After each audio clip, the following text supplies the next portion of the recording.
Mon frère, ma sœur, installe-toi un instant et laisse ton cœur respirer. Ce que tu t'apprêtes à entendre n'est pas un simple rappel, ni une réflexion comme les autres.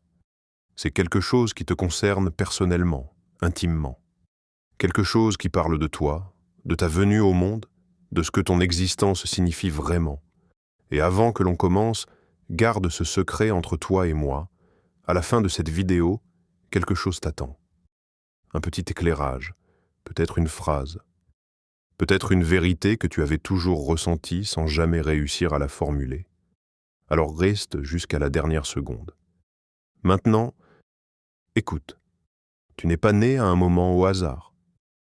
Ton premier souffle, ton premier battement de cœur, la première lumière que tes yeux ont perçue, tout cela était déjà écrit bien avant que ton corps ne soit formé, bien avant même que ton âme ne soit déposée en toi. Dans Al-Lawh al-Mahfouz, la tablette préservée, figure le moment exact où tu entrerais dans ce monde, la saison, le jour, l'heure et même le mois. Ce mois que tu prends parfois comme un simple détail administratif est, en réalité, un choix divin. Un terme posé avec précision, avec justesse, avec une sagesse que seul Allah possède. Allah dit, « Nous avons créé toute chose avec mesure, chose, chaque événement, chaque respiration. Et parmi ce chaque chose, il y a toi. Toi, dans l'exact mois qui devait t'accueillir. Ton mois de naissance est une enveloppe invisible, un parfum discret qui a accompagné ton âme depuis le début. Une empreinte spirituelle, une couleur particulière que tu portes sans même t'en rendre compte. Certains y voient un symbole, d'autres un mystère, mais en vérité, c'est un signe. Un signe parmi les signes d'Allah, offert à ceux qui prennent le temps de réfléchir. Peut-être t'es-tu déjà demandé, pourquoi suis-je né à ce moment-là et pas un autre? Pourquoi ai-je ce caractère, ce tempérament, cette sensibilité, cette façon d'avancer dans la vie? Est-ce que tout cela a un sens, ou est-ce simplement aléatoire? Rien n'est aléatoire. Rien n'est sans sens. Rien n'est sans sagesse. Ton cœur possède des couleurs que d'autres n'ont pas. Ta façon d'aimer, de craindre, d'espérer, de tenir, de tomber puis de te relever, tout cela porte la marque de ton moi. Et si tu prêtes attention, si tu ouvres ton âme comme on ouvre une fenêtre au lever du soleil, tu peux sentir cette couleur en toi. Elle ne fait pas de bruit. Elle n'appelle pas par des mots. Elle vit à travers tes réactions, tes choix, ton instinct, tes fragilités, tes forces, toutes ces choses que tu n'expliques pas toujours mais que tu reconnais au fond de toi. Aujourd'hui, je vais t'emmener dans un voyage très particulier, un voyage intérieur. Un voyage où l'on va regarder ton mois de naissance, non pas avec les yeux du monde, mais avec les yeux du cœur, avec les yeux de la foi, avec les yeux de celui qui sait qu'Allah ne fait rien au hasard. Et toi qui écoutes, je t'inviterai, quand tu le ressentiras, à déposer en commentaire un mot, une phrase, un signe, quelque chose qui exprime ce que ton cœur aura compris. Un simple mot peut parfois devenir un miroir pour un autre serviteur d'Allah. Et peut-être qu'à travers toi, quelqu'un d'autre trouvera une réponse qu'il attendait depuis longtemps. Alors respire profondément, laisse la lumière entrer, laisse ton âme s'apaiser, et entrons ensemble dans la première porte, celle de ceux qui sont nés sous le signe du commencement. Imagine un immense désert, silencieux, immobile, où personne n'ose encore poser le premier pas. La lumière n'a pas encore percé l'horizon. Le vent attend un souffle, la terre attend un marcheur, et soudain, une âme se lève. Une âme qui n'a pas peur de commencer avant les autres, une âme façonnée pour tracer une voie là où il n'y avait encore qu'un terrain vierge. C'est cela, l'esprit de janvier. Ceux qui naissent en janvier portent en eux une force particulière, celle du commencement.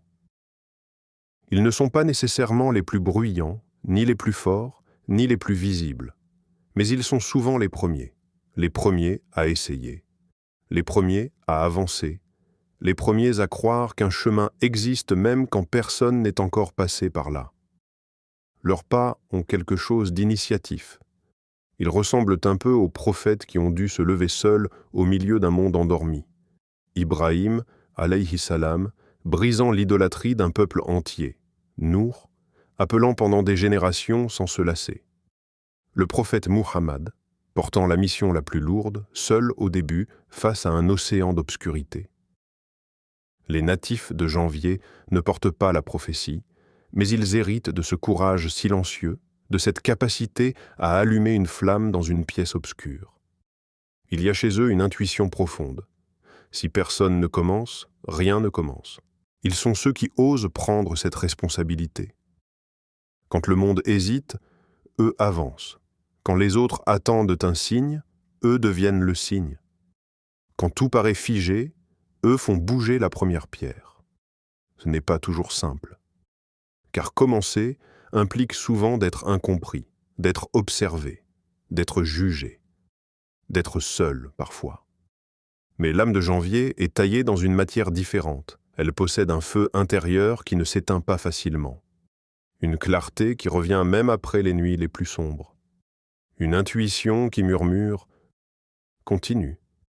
Tu n'es pas venu pour suivre, mais pour ouvrir. » Les gens nés en Janvier inspirent, souvent sans s'en rendre compte.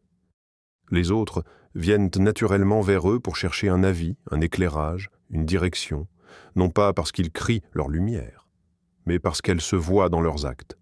Ils portent la responsabilité de montrer l'exemple, pas pour se mettre en avant, mais parce que c'est ainsi qu'Allah a sculpté leur cœur.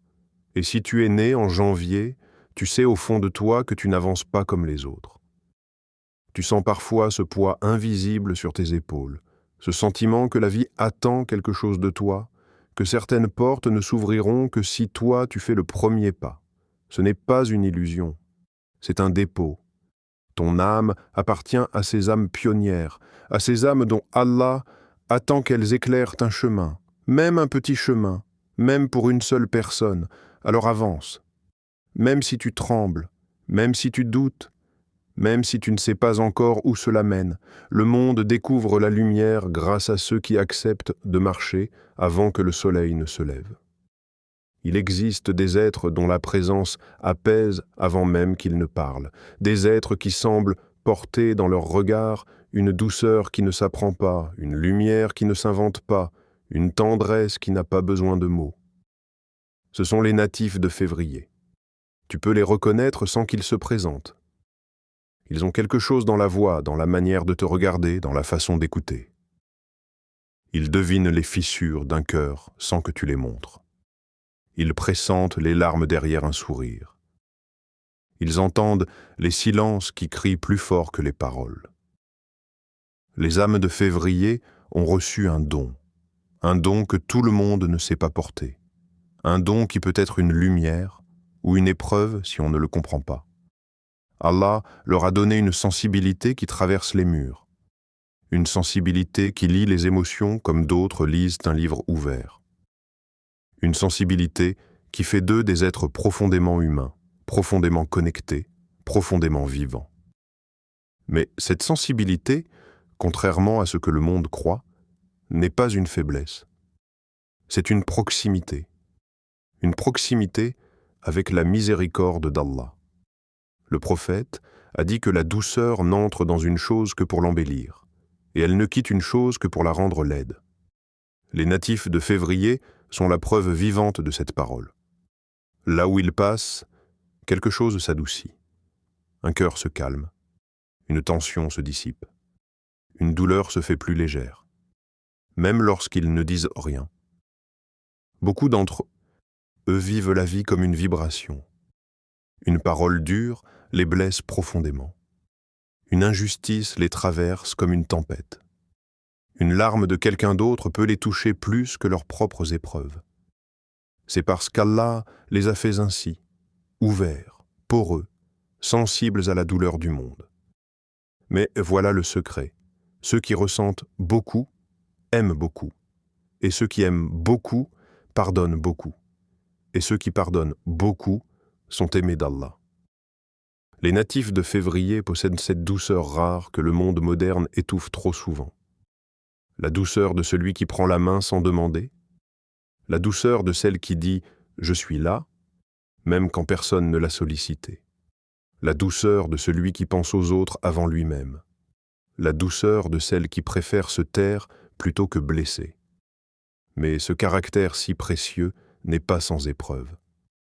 Car être sensible dans un monde brutal, c'est marcher pieds nus sur du verre. C'est aimer des gens qui parfois ne répondent pas, c'est donner sans toujours recevoir, c'est se sacrifier en silence, c'est souffrir plus vite et plus fort que les autres. Et pourtant, les âmes de février continuent d'aimer, car elles ne savent pas être autrement. Elles sont faites d'eau et de lumière, elles sont faites pour adoucir, pas pour durcir. Elles ont été choisies pour porter ce dépôt, la miséricorde sous forme de caractère. Allah aime les doux, les tendres, les patients, les empathiques, ceux qui se brisent intérieurement pour ne pas briser quelqu'un d'autre, ceux qui se retiennent de répondre, de crier, de rendre la douleur qu'on leur a infligée, ceux qui préfèrent la paix à la victoire, ceux qui gardent leur cœur vivant, même quand le monde veut l'endormir. Si tu es né en février, sache ceci, tu n'es pas fragile, tu es précieux, tu n'es pas faible, tu es raffiné, tu n'es pas trop sensible, tu es connecté à une lumière que beaucoup n'ont jamais éprouvée. Ton cœur est un berceau, un refuge, un abri pour les âmes fatiguées. Et Allah a confié cette lumière à très peu, car seuls les cœurs choisis peuvent se la supporter. Alors protège ton cœur. Pas en le durcissant, il n'a pas été créé pour cela, mais en choisissant où le déposer, à qui l'offrir, et comment le nourrir. La miséricorde est un trésor, et tu en es le gardien. Il y a dans certaines âmes une brûlure intérieure, un mouvement constant, un besoin viscéral d'aller plus loin, de comprendre davantage, de ne jamais se satisfaire des apparences. Ce sont les natifs de Mars. Leur cœur n'est pas un simple muscle, c'est une boussole. Une boussole qui ne pointe pas vers le nord, mais vers le vrai, vers le sens, vers l'essence, vers Allah. Les natifs de Mars ont été façonnés comme des voyageurs. Pas des voyageurs du monde, mais des voyageurs du sens. Ils peuvent rester des heures à réfléchir à une idée que d'autres trouvent banale. Ils peuvent s'arrêter au milieu de la vie pour observer ce que personne ne voit. Ils peuvent remettre en question ce que tout le monde accepte sans réfléchir. Ils ne cherchent pas à se compliquer la vie. Ils cherchent la vérité. Parce que leur âme ne supporte pas le mensonge, ni les illusions, ni le vide. Allah leur a donné un esprit aigu, comme une lampe dans une pièce sombre. Et cette lampe les pousse à explorer ce que les autres ne remarquent pas. Ils sont les premiers à se demander « Pourquoi suis-je ici ? Qu'est-ce que cela signifie réellement ? Quel est le but derrière cet événement ? Qu'est-ce qu'Allah veut m'apprendre à travers cela ?»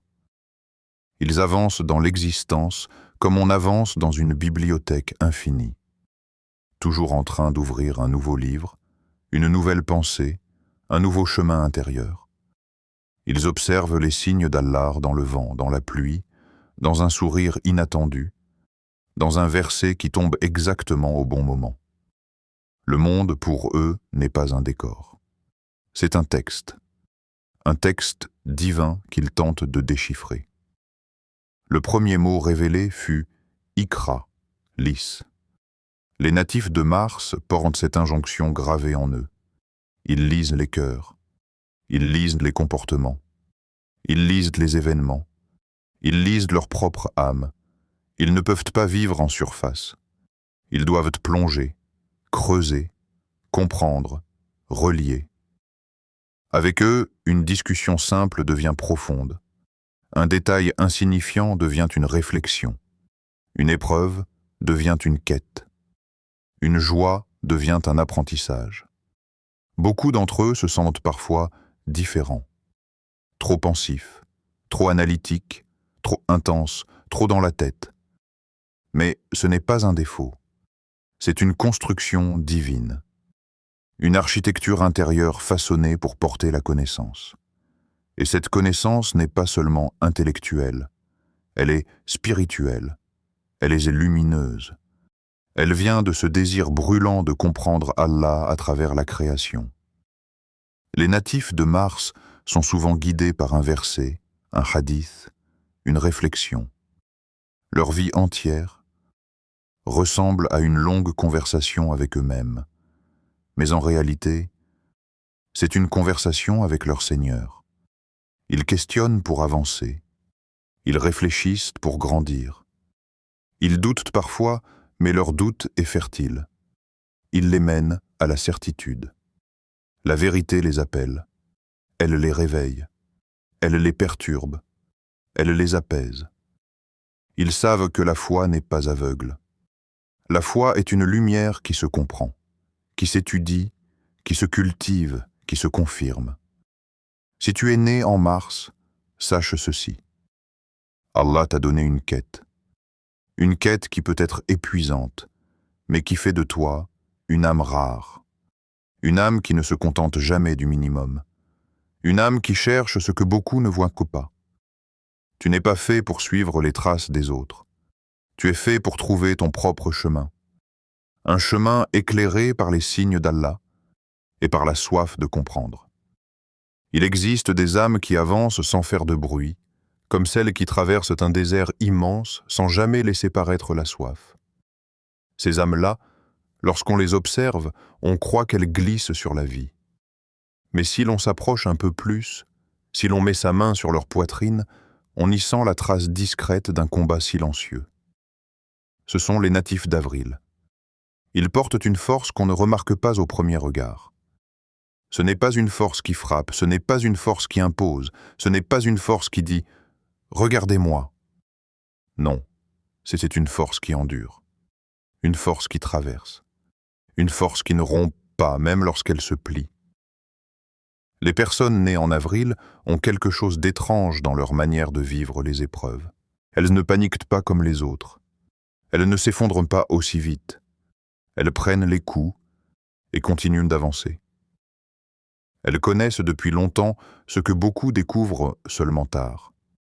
La vie n'a jamais promis d'être douce. On ne le voit pas, parce que leur sourire reste présent même quand leur cœur se fissure. On ne l'entend pas, parce qu'elles gardent leur douleur dans le secret de leur poitrine, comme si elles protégeaient le monde de leur propre tristesse. On ne le devine pas, parce qu'elles ne cherchent ni la pitié, ni le regard des autres.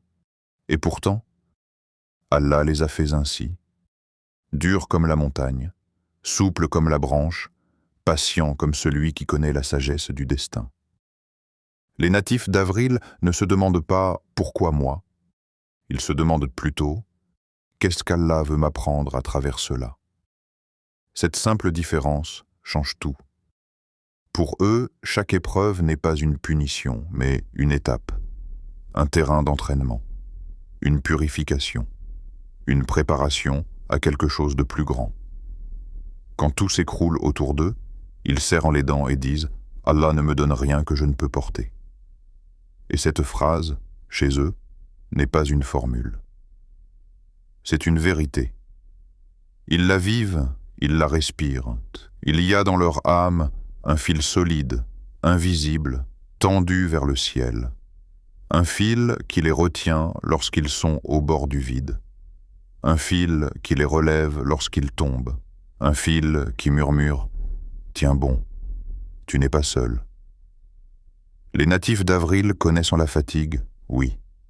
Ils connaissent le poids des responsabilités. Ils connaissent les nuits où l'on n'arrive plus à se convaincre soi-même. Ils connaissent les prières faites d'un souffle, les larmes qui ne tombent même pas tellement, elles sont retenues. Mais ils se lèvent encore, encore, encore. Chaque matin devient un petit acte de courage. Chaque sourire devient une victoire sur eux-mêmes. Chaque pas devient une preuve. La patience n'est pas passivité. La patience est héroïsme. Il y a quelque chose de noble dans leur façon de survivre aux tempêtes. Ils ne cherchent pas à se venger. Ils cherchent à comprendre. Ils ne cherchent pas à écraser, ils cherchent à guérir. Ils ne cherchent pas à fuir, ils cherchent à transformer. Allah leur a mis dans le cœur un secret que les autres ne peuvent pas imiter. Le calme dans la tempête. Pas l'absence de douleur, non, mais la maîtrise de la douleur. Les natifs d'Avril ne sont pas seulement des survivants. Ils sont des piliers, des repères, des refuges.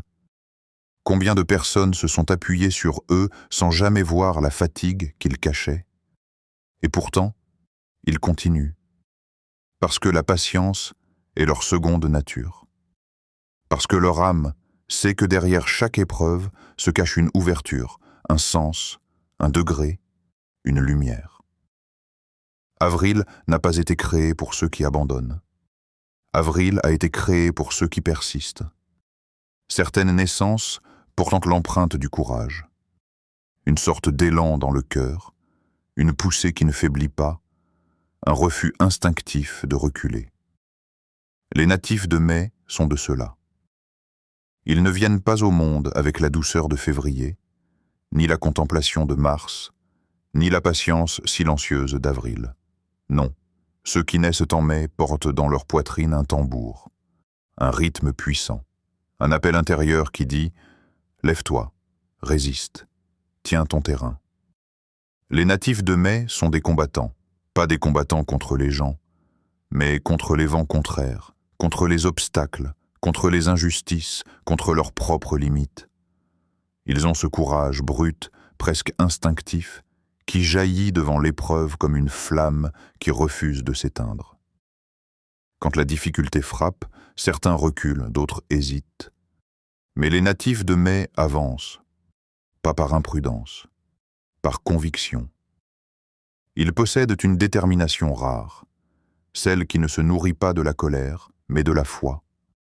Allah leur a donné un cœur qui ne renonce pas facilement, un cœur qui peut être brisé, fissuré, écrasé, mais jamais vaincu. Leur force n'est pas dans leurs muscles, mais dans leur volonté. Ils peuvent tomber 10 fois, se relever 10 fois, et avancer encore.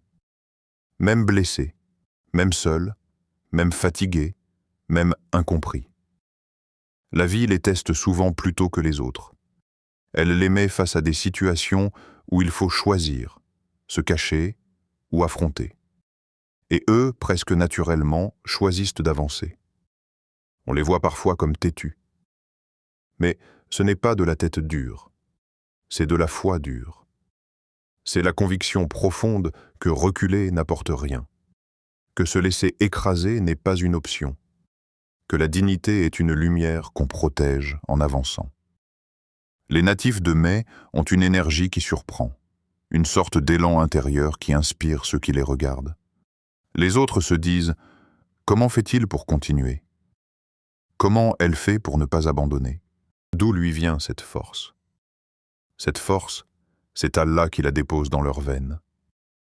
Les natifs de mai ne sont pas seulement courageux lorsqu'il s'agit de leurs défis personnels.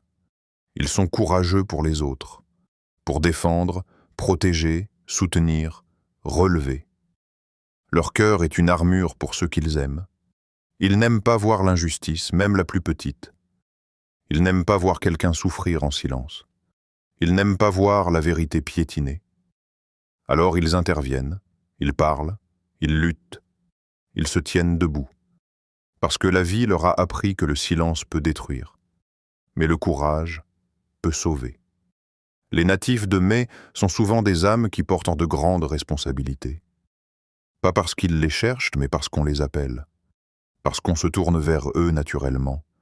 Parce qu'ils ont cette aura, cette force, cette présence. Ce sont les personnes qu'on veut à ses côtés lorsqu'on traverse une tempête. Ce sont les épaules solides.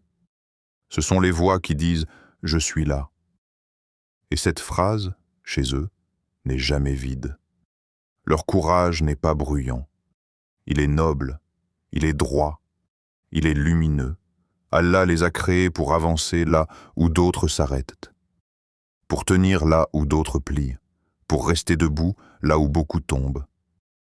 Mais n'est pas un mois ordinaire, mais est un mois de guerrier du cœur.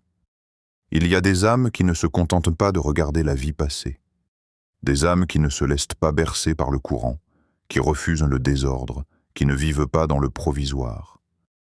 Des âmes qui veulent laisser une trace, façonner, organiser, rassembler, donner forme à ce qui n'existe pas encore. Ce sont les natifs de juin. Ils possèdent une manière particulière de se tenir face à la vie. Là où certains se dispersent, eux rassemblent. Là où certains s'éparpillent, eux structurent. Là où certains rêvent, eux bâtissent réellement. Leur esprit fonctionne comme une grande maison intérieure. Chaque idée y a une place, chaque projet y a un plan. Chaque intention s'y transforme en quelque chose de tangible. Les natifs de juin ont ce don rare. Ils transforment l'invisible en visible. L'idée devient action. L'action devient œuvre. L'œuvre devient héritage. Et l'héritage devient une trace qui parle même après leur départ. Ils sont ceux qui posent les fondations. Dans une famille, ce sont souvent eux qui stabilisent. Dans un groupe, ce sont eux qui organisent. Dans une communauté, ce sont eux qui rassemblent. Ils ont cette capacité naturelle à créer de l'ordre là où il y avait du chaos. Ils savent voir ce que les autres ne voient pas. Les liens, les structures, les manques, les possibilités, les chemins pour que tout cela tienne debout. Ce n'est pas qu'ils aiment contrôler, c'est qu'ils aiment construire. Et la construction exige de la vision, de l'organisation et surtout de la constance. Leur constance est peut-être leur plus grande force. Quand beaucoup commencent et abandonnent, eux commencent et continuent.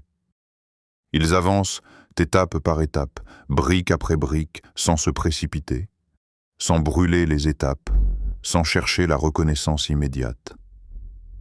Allah a mis dans leur cœur une patience active, celle de celui qui sait que les grandes choses demandent du temps. Ils comprennent instinctivement que ce qui dure ne peut être bâti dans la précipitation. Leurs actions sont comme des pierres posées les unes sur les autres, stables, ajustées, réfléchies. Ils bâtissent des projets, mais aussi des relations. Ils bâtissent des idées, mais aussi des générations. Ils bâtissent des solutions, mais aussi des ponts entre les gens. Et leur impact se mesure rarement dans l'instant. Il se mesure dans le temps. Car ce qu'ils font ne s'efface pas. Ça reste. Ça marque. Ça construit quelque chose dans le cœur de ceux qu'ils rencontrent. Les natifs de juin n'avancent pas vite. Ils avancent juste. Ils avancent droit. Ils avancent profondément. Ils ne sont pas toujours les plus visibles, mais ce sont eux qui tiennent les murs. Ce sont eux qui soutiennent les fondations. Ce sont eux qui portent les responsabilités lourdes sans s'en vanter. Leur âme est comme une charpente que rien n'effondre. Et même lorsqu'ils se sentent fatigués, même lorsqu'ils doutent, ils continuent de construire parce que c'est leur nature. Ils sont venus pour édifier, pas pour contempler. Juin n'a pas été créé pour l'éphémère. Juin a été créé pour la permanence. Certaines âmes naissent avec une profondeur particulière, comme si leur cœur était un puits sans fond, un espace large où le monde entier pourrait entrer. Des âmes qui ne se contentent jamais de ce qui brille en surface. Des âmes qui cherchent ce qui se cache derrière, dessous, au-delà. Ce sont les natifs de juillet. Ils vivent la vie comme un voyage intérieur, pas un voyage qui se mesure en kilomètres, mais en compréhension, en lumière, en éveil successif. Tout devient pour eux une question, un signe, un message, une porte ouverte vers un sens plus grand. Ils observent les choses différemment. Une simple brise peut les faire réfléchir. Un verset peut les bouleverser pendant des heures. Un événement anodin peut les amener à méditer sur la destinée, la patience, la beauté du plan divin. Leur cœur n'est jamais immobile. Il marche, il explore. Il avance dans le monde comme on avance dans un rêve dont on veut absolument comprendre la signification. Ce sont des personnes qui ressentent profondément. Le silence les appelle. La nuit les inspire. Le Coran les traverse comme une vague qui ne laisse rien intact. Ils ont cette capacité étonnante de s'éloigner du bruit du monde tout en y vivant pleinement.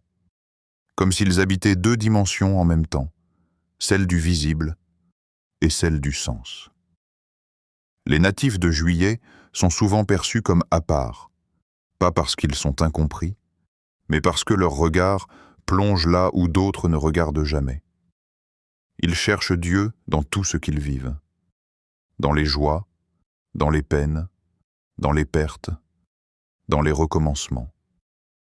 Ils cherchent la sagesse derrière le chaos, le message derrière la blessure, la lumière derrière l'obscurité. Leur cœur est un voyageur qui n'accepte pas la stagnation. Il doit apprendre, grandir, évoluer, se purifier. Ils peuvent passer d'une contemplation profonde à une question brûlante, d'une sérénité intense à un désir irrésistible d'en comprendre davantage, d'une méditation à une recherche acharnée de vérité. Allah a déposé en eux un appétit spirituel, une faim de sens, une soif d'authenticité, une quête qui ne s'éteint jamais. Ce sont souvent des âmes qui reviennent à Allah facilement, non pas par faiblesse, mais parce qu'elles sentent sa présence plus clairement que d'autres. Elles sentent sa douceur dans un coucher de soleil, sa force dans l'océan, sa sagesse dans un événement imprévu, sa miséricorde dans une simple respiration. Les natifs de Juillet sont faits pour grandir. Pas horizontalement, mais verticalement, vers la hauteur, vers la lumière, vers celui qui crée tout. Ils avancent dans la vie comme des voyageurs silencieux, laissant derrière eux une trace de douceur, et devant eux un chemin de vérité. Juillet n'est pas un mois qui fait du bruit, c'est un mois qui fait de la lumière. Il existe des âmes qui avancent dans la vie avec une lumière étrange, presque déroutante pour ceux qui les observent. Elles ne semblent jamais marcher seules, même lorsqu'elles n'ont personne à leur côté.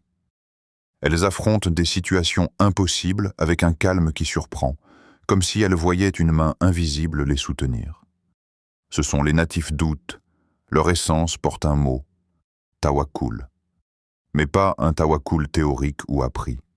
Non, un tawakkul vécu, ressenti, intégré dans chaque battement de leur cœur. Un tawakkul qui n'est pas une option, mais une respiration.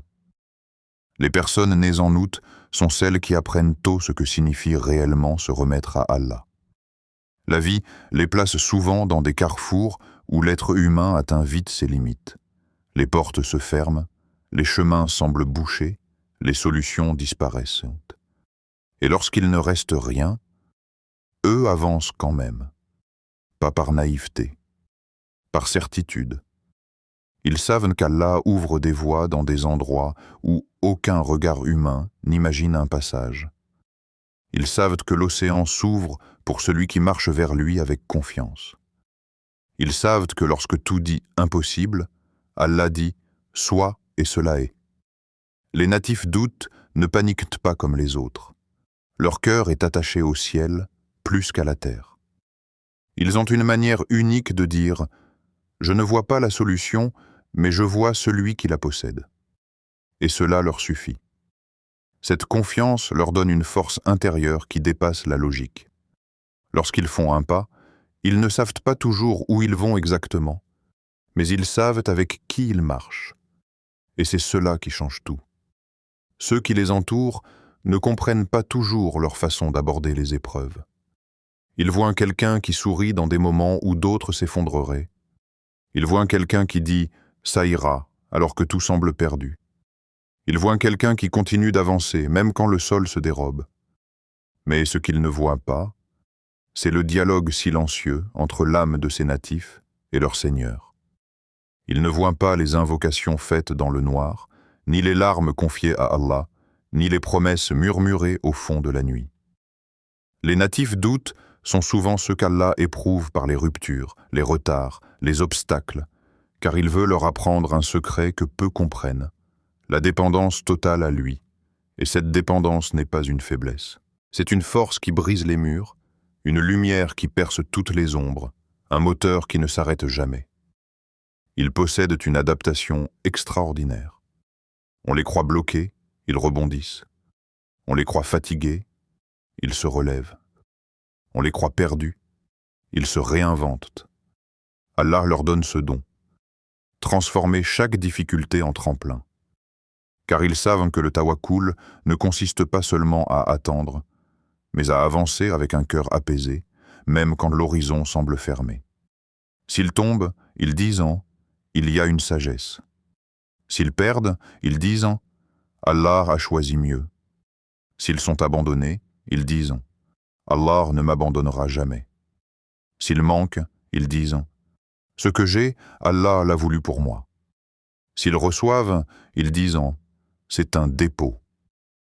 Les natifs d'août sont souvent blessés par la vie, mais jamais brisés. Parce que leur cœur a appris une vérité fondamentale. Ce monde ne leur suffit pas. Leur sécurité ne dépend pas de ce qu'ils tiennent, mais de celui qui les tient. Ils avancent dans une tempête avec une sérénité qui déstabilise les cœurs faibles. Ils prennent les décisions difficiles avec un courage qui étonne. Ils gardent la tête haute même lorsque le monde s'effondre. Leur secret ? Ils ont compris qu'Allah est le meilleur garant. Et lorsqu'on confie sa vie à celui qui ne faillit jamais, rien ne peut véritablement nous atteindre. Août n'est pas un mois de hasard. C'est le mois de ceux qui marchent avec l'invisible et qui voient la main d'Allah là où les autres ne voient que le vide. Il y a des âmes qui voient plus loin que les yeux, des âmes qui lisent entre les lignes, qui comprennent derrière les mots, qui analysent ce que d'autres prennent pour acquis. Des âmes dont la vision traverse les couches de la réalité, pour atteindre ce que beaucoup ne remarquent pas. Ce sont les natifs de septembre. Leur plus grand don est le discernement. Une lucidité que la plupart envient sans même comprendre d'où elle vient. Ce n'est pas une intelligence uniquement rationnelle, ni une simple intuition émotionnelle. C'est un mélange rare entre la sensibilité, la logique et la lumière d'Allah. Les personnes nées en septembre possèdent un esprit qui observe avec attention. Rien ne leur échappe vraiment. Ils remarquent les détails, les contradictions, les attitudes, les non-dits, les vérités cachées dans ce que les gens ne disent pas. On pourrait croire qu'ils devinent, mais ils comprennent. Leur esprit assemble les pièces d'un puzzle invisible. Ils réfléchissent profondément, mais leur réflexion n'est jamais stérile. Elle cherche toujours un sens, une solution, une sagesse à tirer, un bien à construire. Ce sont des êtres qui ne jugent pas rapidement. Ils prennent le temps. Ils analysent, ils pèsent. Ils observent le cœur de la situation avant de parler. Leur parole est rare, mais lorsqu'elle tombe, elle éclaire. C'est pourquoi les natifs de septembre deviennent souvent des conseillers naturels. Les autres viennent vers eux instinctivement, parce qu'ils sentent que leurs mots ne viennent pas du hasard, mais d'une profondeur qui apaise. Leur sagesse n'est pas seulement intellectuelle, elle est spirituelle. Ils sentent quand quelque chose s'éloigne d'Allah. Ils sentent quand un choix manque de sincérité. Ils sentent quand une situation demande de la prudence et quand elle demande de la générosité. Allah leur a donné ce don, car il confie la hikma à ceux qui savent l'utiliser. La sagesse n'est pas un ornement pour eux, c'est une responsabilité. Les natifs de septembre ont souvent vécu très tôt des situations qui les ont forcés à réfléchir, à analyser, à grandir intérieurement. Leurs épreuves leur ont appris à voir au-delà des apparences. Ils savent faire la différence entre ce qui brille et ce qui vaut réellement, entre le bruit et la vérité, entre le mouvement et l'intention, entre le superficiel et l'essentiel. Ce sont des âmes profondes qui réfléchissent avant d'agir, des cœurs conscients qui évaluent les conséquences, non seulement pour eux-mêmes, mais pour ceux qu'ils aiment. Ils ne sont pas impressionnés par ce que le monde glorifie. Ils ne sont pas séduits par les illusions. Ils cherchent ce qui dure. Leur sagesse est un phare. Pas un phare qui attire l'attention, mais un phare qui guide dans l'obscurité. Les natifs de septembre savent que la vérité ne s'impose pas en criant, mais en étant incarnée. Ils savent que la justice ne réside pas dans la colère, mais dans la lucidité. Ils savent que la foi ne se montre pas, elle se vit. Allah a déposé dans leur cœur une lumière discrète, mais puissante. Une lumière qui éclaire la route pour eux et pour ceux qui cherchent refuge dans leur clarté. Septembre est le mois de la réflexion, du discernement, de la maturité spirituelle. Un mois qui donne au monde des âmes capables de comprendre ce que beaucoup ignorent. Des âmes qui ne se contentent pas de marcher, mais qui savent où elles vont. Certaines âmes avancent dans la vie comme des arbres profondément enracinés. Le vent souffle, la tempête rugit, la pluie tombe, mais elles restent debout. Parfois pliées, jamais déracinées. Ce sont les natifs d'octobre. Leurs cœurs possèdent une fermeté que rien ne semble pouvoir altérer.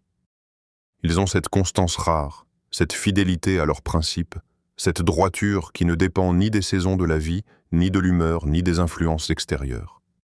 Quand ils s'engagent réellement, pas pour paraître, pas pour plaire, pas pour être applaudis, mais parce que leur cœur ne sait pas faire les choses à moitié. Ils sont les croyants qui tiennent quand beaucoup abandonnent, ceux qui prient quand les autres se dispersent, ceux qui gardent la foi quand les autres doutent, ceux qui marchent quand les autres s'allongent, ceux qui restent alors que tout pousse à partir. Leur relation à Allah est une ancre, une force invisible qui les maintient dans le droit chemin malgré les secousses. Ils ont cette capacité de dire non au mal, même lorsque tout les encourage à dire oui. Ils ont la capacité de dire oui au bien, même lorsque tout les pousse à dire non. Leur constance fait d'eux des piliers dans la vie des autres. On vient vers eux pour chercher un repère, pour retrouver un sens, pour demander de la stabilité dans un monde qui n'en offre plus. Les natifs d'octobre ne sont pas parfaits. Ils doutent, ils tombent, ils se fatiguent. Mais ils reviennent toujours, toujours. Leur engagement n'est pas basé sur l'émotion. Il est basé sur la conviction. Ils savent que la foi ne se vit pas seulement dans les moments agréables. Elle se vit dans l'effort, dans la discipline, dans la persévérance. Ils sont de ceux qui disent « Je continue, même si je ne vois pas encore le fruit. Je reste, même si tout me pousse à partir. Je crois, même quand mon cœur tremble. » Leur force inspire le respect. Leur fidélité inspire la confiance. Leur engagement inspire l'admiration. Les natifs d'octobre sont les gardiens, les protecteurs, les défenseurs du bien même lorsqu'il est difficile à porter. Allah leur donne souvent des responsabilités importantes, car il sait que leur cœur ne fuit pas, que leur âme ne lâche pas, que leur foi ne se dilue pas. Octobre est un mois de solidité, un mois qui donne au monde des êtres fermes, fidèles, stables et profondément engagés dans la voie d'Allah. Certaines âmes portent dans leurs yeux une profondeur inhabituelle, une profondeur que l'on ne voit que chez ceux qui ont traversé l'obscurité, ceux qui ont survécu à des tempêtes intérieures que personne ne soupçonnait, ceux dont le sourire est un miracle et dont la force est née de leurs cicatrices. Ce sont les natifs de novembre. Ils sont faits d'une matière particulière, la résistance silencieuse, la patience ardue, la transformation intérieure. Ils ne se contentent pas de traverser l'épreuve. Ils en ressortent différents, plus sages, plus profonds, plus lumineux. Leur vie ressemble souvent à une succession de tests. Non pas parce qu'ils sont maudits, au contraire. C'est parce qu'Allah veut façonner leurs âmes comme on façonne un diamant, sous la pression. Les natifs de novembre apprennent très tôt que la vie peut être rude. Ils découvrent le poids de la solitude, la morsure de la trahison, la dureté de la perte, la lourdeur des responsabilités. Mais leur secret est là. Ils ne restent jamais au sol. Ils tombent, se relèvent, tombent encore, se relèvent encore. Chaque chute polit leur âme. Chaque douleur creuse leur cœur, laissant de la place pour davantage de lumière. Ils transforment la souffrance en sagesse. Ils transforment la défaite en maturité. Ils transforment la perte en élévation. Les autres voient des épreuves, eux voient des portes vers Allah. Ils savent que la douleur parle, qu'elle révèle ce qui est caché, qu'elle libère ce qui doit sortir, qu'elle réécrit l'âme, qu'elle rapproche du très miséricordieux. Leur force ne vient pas de ce qu'ils montrent, elle vient de ce qu'ils ont survécu, de ce qu'ils ont pardonné, de ce qu'ils ont laissé derrière eux, de ce qu'ils ont reconstruit à main nue dans la noirceur. Ce sont des âmes qui portent l'espoir même lorsqu'elles ont été brisées, des âmes qui gardent la foi même lorsqu'elles ont été trahies, des âmes qui avancent même lorsqu'elles ont été abandonnées. Allah aime ces cœurs-là, car ils sont façonnés par la patience, et la patience est un des trésors invisibles qu'il accorde à ceux qui l'élèvent. Les natifs de novembre finissent souvent par devenir des lumières pour les autres, pas par parole, mais par présence. Car celui qui a vu les ténèbres comprend mieux que quiconque comment ramener les autres vers la lumière. Novembre n'est pas un mois simple, c'est un mois profond, un mois forgé dans le feu, un mois qui donne au monde des âmes qui brillent dans l'obscurité. Il y a des cœurs qui brillent même dans le silence, des cœurs qui portent une lumière intérieure que rien ne semble pouvoir éteindre, des cœurs qui ressentent Allah dans chaque souffle, dans chaque vibration du monde, dans chaque instant où la vie semble suspendue. Ce sont les natifs de décembre. Ils ne vivent pas la spiritualité comme un devoir, mais comme un besoin, comme une respiration, comme une seconde nature. Dans leur âme, il y a une sensibilité particulière à l'invisible. Ils sentent la présence d'Allah dans des moments que d'autres trouvent ordinaires. Ils méditent spontanément. Ils se retrouvent souvent plongés dans leur propre monde intérieur, non pas par fuite, mais par connexion. Leur cœur tire sa paix du dhikr, comme une terre sèche tire sa vie de la pluie.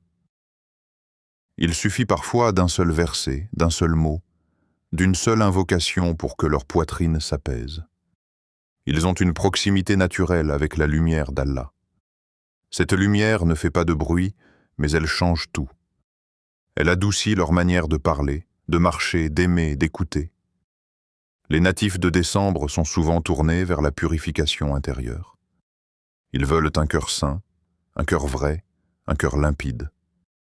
Ils ressentent très vite lorsqu'ils se sont éloignés d'Allah et reviennent alors à lui avec une sincérité bouleversante. Ils ne supportent pas le vide spirituel. Ils ne supportent pas les cœurs lourds. Ils ne supportent pas les vies remplies mais privées de sens. Ils cherchent quelque chose de plus, toujours un peu plus, non pas dans le monde mais dans les cieux. Ils sont souvent attirés par la solitude choisie, celle qui guérit, celle qui apaise, celle qui reconnecte. Leur sensibilité les rend parfois incompris. On les accuse de rêver trop, de réfléchir trop, de ressentir trop. Mais il n'y a jamais de trop chez un cœur que Dieu a éclairé. Les natifs de décembre sont des gardiens de lumière. Ils marchent doucement, mais ils éclairent beaucoup. Ils ne se battent pas bruyamment, mais ils résistent puissamment. Ils n'expliquent pas toujours ce qu'ils ressentent, mais ils vivent ce que beaucoup ne comprennent pas. Allah leur accorde souvent des moments de proximité profonde, des instants où le cœur goûte une douceur que les mots ne peuvent contenir. Décembre n'est pas un mois froid, c'est un mois lumineux, un mois où naissent ceux qui portent la lumière dans l'obscurité des autres. Mon frère, ma sœur, ton mois de naissance n'est pas une coïncidence. C'est une part de ton histoire, une clé pour comprendre ton âme, une couleur unique que Dieu a déposée en toi. Chaque mois révèle un trait, une force, une lumière, une mission. Et maintenant, dis-moi en commentaire. Dans quel mois es-tu né? Et est-ce que tu t'es reconnu dans ces paroles? Je lirai tout. Et n'oublie pas, abonne-toi à Serviteur d'Allah pour grandir chaque jour, pour purifier ton cœur, pour marcher vers la lumière, vers la paix, vers ton Créateur.